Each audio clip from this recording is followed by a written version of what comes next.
Hello, welcome back to the reading of the poem of the Man God, written by Maria Valtorta, Volume 2. Chapter 170, The Sermon of the Mount, the Beatitudes, Part 1. This will be Part 1 of Part 1. 24th May, 1945. Jesus speaks to the apostles, allotting a place to each one, so that they may direct and watch over the crowd who are climbing up the mountain since the early hours in the morning, with sick people whom they carry in their arms or in stretchers, or who have dragged themselves along on crutches. Among the people there are Stephen and Hermas. The air is clear and rather chilly, but the sun soon softens the fresh mountain air, which on its turn moderates the heat of the sun, drawing benefit from it as it becomes pure and cool but not sharp. The people sit on the stones, scattered in the little valley between the two crests, but some wait for the sun to dry the grass, wet with dew, so that they may sit down on the earth. There is a huge crowd from all the districts in Palestine, and the people are of all conditions. The apostles disappear in the multitude, but like bees that come and go from the meadows to the beehives, now and again they go back to the Master to inform him, to ask for advice, and for the pleasure of being seen near him. Jesus climbs a little higher up than the meadow, which is at the bottom of the little valley. He leans against the rock and begins speaking. Many have asked me during a year of preaching, you say that you are the Son of God. Tell us, what is heaven? What is the kingdom? What is God? Because our notions are hazy. We know that there is heaven with God and the angels, but no one has ever come to tell us what it is like, because it is closed to righteous people. They have also asked me what the kingdom is and what God is, and I have endeavored to explain to you what the kingdom is and what God is. I have striven, not because it was difficult for me to give an explanation, but because it is difficult for many reasons to get you to accept the truth that clashes, as far as the kingdom is concerned, with a multitude of ideas, which have risen over the centuries, and as far as God is concerned, with the sublimity of his nature. Others have also asked me, all right, that is the kingdom and that is God, but how do we achieve them? Here again, I try to explain to you patiently the true spirit of the law of Sinai.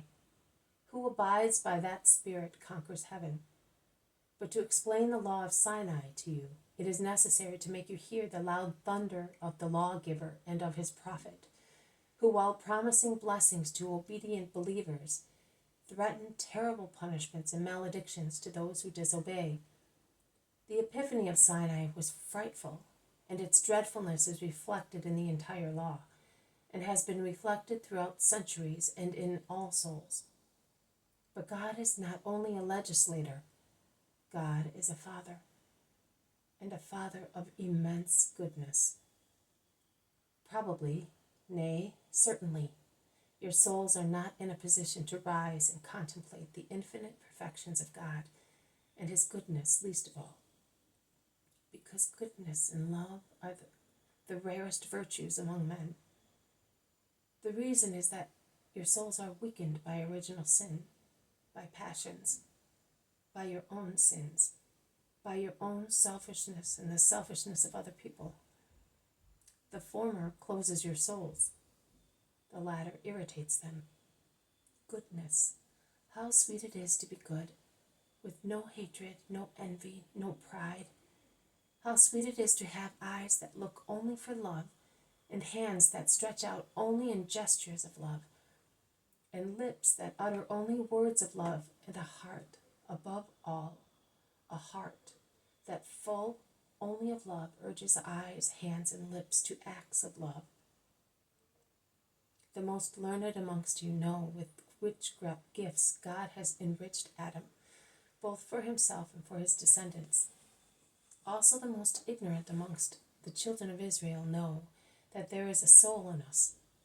Only the poor heathens are unaware of this royal guest, of this vital breath and celestial light that sanctifies and gives life to our body. But the most learned know which gifts were given to man and to the soul of man. God was not less munificent to the soul than to the flesh and blood of the creature made by him with a little mud in his breath. As he gave the natural gifts of beauty and integrity, of intelligence and willpower, and the capability of loving oneself and other people, he also gave moral gifts and the subjection of senses to reason. Therefore, the wicked captivity of senses and passions did not permeate the freedom and control of Adam and of his will, with which God had gifted him. Thus he was free to love, free to wish, free to enjoy injustice, without what makes you slaves, causing you to feel the bite of the poison that Satan spread, and which now overflows, carrying you out of the limpid riverbed onto the slimy fields and putrescent ponds, where the fever of carnal and moral senses fermentates. Because you must realize that also the concupiscence of thought is sensual, and they received supernatural gifts, that is, sanctifying grace, a heavenly destiny, the visions of God, the vision of God. Sanctifying grace, the life of the soul, the most spiritual thing deposited in our spiritual soul, the grace that makes us children of God, because it preserves us from the death of sin, and who is not dead lives in the house of the Father, paradise, in my kingdom, heaven. What is this grace that sanctifies and gives life and kingdom? Oh, not many words are required. Grace is love. Grace is therefore God. It is God who, admiring himself in the creature whom he created perfect, loves himself, contemplates himself, desires himself, gives himself what is his own to multiply it, to delight in the multiplication, to love himself in the many others who are others himself. O my children, do not defraud God of this right of his. Do not deprive God of what belongs to him. Do not disappoint God in his desire. Consider that he acts out of love. Even if he did not exist, he would still be infinite, and his power would not diminish. But he, although he is complete in his infinite, immeasurable measure, does not want anything for himself and in himself, which he could not, because he is already infinite, but for creation, his creature.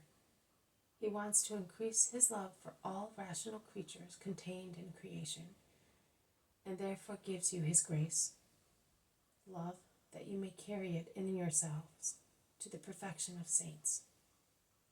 And you may pour this treasure, taken from the treasure that God has given you with his grace, and increased by all holy deeds in all your heroic lives of saints, into the infinite ocean where God is, into heaven. You are divine reservoirs of love. That is what you are. And no death is given to your being, because you are eternal, as God is, being like God. You shall be, and there will be no end to your being, because you are immortal, like the Holy Spirits that supernourished you, returning to you enriched by their own merits. You live and nourish, you live and enrich, you live and form the most holy thing, which is the communion of the spirits from God, the most perfect spirit, down to the last born baby who sucks his mother's breast for the first time. Do not criticize me in your hearts, O learned men. Do not say, he is crazy, he is a liar, because he speaks foolishly, saying that there is grace in us, when sin has deprived us of it. He lies, stating that we are already one thing with God. Yes, there is sin, and there is separation, but before the power of the Redeemer, sin, the cruel separation between the father and the children, will collapse, like a wall shaken by a new Samson. I have already got hold of it, and I am shaking it, and it is about to fall, and Satan is trembling with wrath and impotence, as he can avail nothing against my power, and he realizes that so much prey is being snatched from him, and that is becoming more difficult to drag man to sin. Because when I will have taken you to my Father through me, and you have been cleansed and strengthened by my blood and sorrow, grace will come back to you, lively and powerful, and you will be triumphant, if you so wish. God does no violence to your thoughts or your sanctification. You are free. But he gives you back your strength. He gives you back your freedom from Satan's empire. It is up to you to take upon yourselves the infernal yoke or to put angelical wings on your souls. It depends on you, with me as your brother, to guide you and nourish you with an immortal food. You may ask, how can one conquer God and his kingdom through a milder road than the harsh Sinai one? There is no other road but that one. But let us look at it not from the point of view of a threat, but from the point of view of love. Let us not say, woe to me if I do not do that, trembling with fear of sinning, of not being able not to sin. But let us say, how glad I will be if I do that. And with the impulse of a supernatural joy full of happiness, let us rush towards these Beatitudes, brought about by compliance with the law, as roses sprout from a thorny bush. How happy I will be if I am poor in spirit, because mine shall be the kingdom of heaven. How happy I will be if I am gentle, because I shall have the earth for my heritage. How happy I will be if I mourn without rebelling, because I will be comforted. How happy I will be if I hunger and thirst for justice more than I do for bread and wine to satisfy the flesh, because justice will satisfy me. How happy I will be if I am merciful, because I will have divine mercy shown me. How happy I will be if I am pure in heart, because God will bend over my pure heart, and I will see him. How happy I will be if I am peaceful in spirit, because God will call me his son. Because love is in peace, and God is love, who loves whoever is like him. How happy I will be if I am persecuted in the cause of right, because God, my Father, to reward me for my earthly persecutions, will give me the kingdom of heaven. How happy I will be if I am abused and accused falsely for being your son, O God. It must not cause me desolation, but joy, as it will make me equal to your best servants, to the prophets, who were persecuted for the same reason, and with whom I firmly believe I shall share the same great eternal reward in heaven, which is mine. Let us look thus at the way of salvation through the joy of saints. How happy I will be if I am poor in spirit. Oh, satanic thirst for wealth, to what frenzy you lead both rich and poor. The rich who live for their gold, the ill-famed idol of their ruined spirits. The poor who live hating the rich because of their gold.